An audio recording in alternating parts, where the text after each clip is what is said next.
Masuk rumah ya.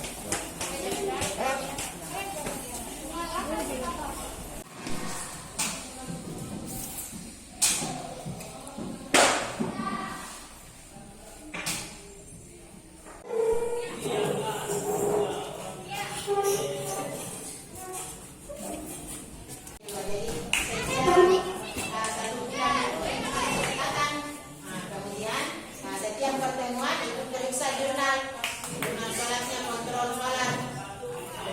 Yang kedua bacaan sholat. Nah, yang ketiga tugas di buku paket. Ya, jadi kita tengah di buku paketnya supaya kita Yang selesai ini catat dulu.